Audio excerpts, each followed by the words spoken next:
Le robot Farm Droid, c'est un robot qui est conçu pour semer et désherber des cultures. L'enjeu est de désherber entre les rangs et de désherber sur le rang. Donc c'est un désherbage intégral de manière complètement autonome, depuis l'énergie solaire. On n'avait pas encore ce type d'outil sur le marché.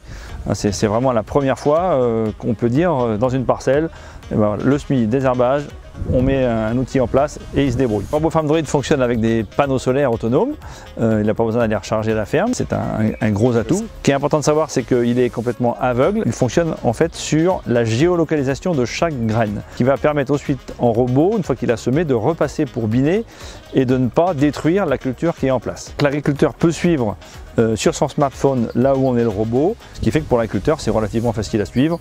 Une fois que c'est en route, c'est juste un petit contrôle de suivi. Dans les systèmes conventionnels, compte tenu que c'est entièrement biné, il n'y a aucune application d'herbicide, ou pratiquement pas, selon le salissement. C'est aussi une grosse économie de main-d'œuvre, notamment pour les systèmes bio, puisque le binage est automatique et fonctionne plutôt bien. Donc l'agriculteur n'a pas besoin d'acquérir une armée de bineurs qui coûte aujourd'hui très cher et qu'il n'est pas sûr de trouver. Au moins, on a une certaine autonomie aussi de ce côté-là.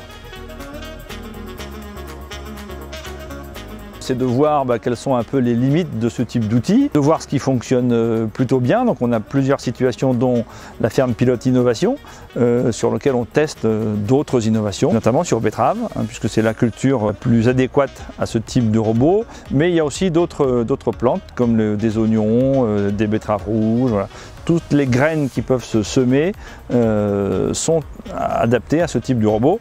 À l'automne, on va tester aussi, nous, vraisemblablement sur colza. Ça nous permettra de déterminer dans quelle situation il est bien adapté, dans quelle il est moins, de voir les coûts, de voir les résultats techniques. On va peser les betteraves, on va avoir une idée du rendement en comparaison à une situation plutôt classique. Pour l'instant, c'est un outil qui coûte relativement cher, on est autour de 100 000 € tout compris, pour 20 hectares, ce qui fait que, évidemment, on est en début de situation ultra technologique, les coûts sont forcément élevés.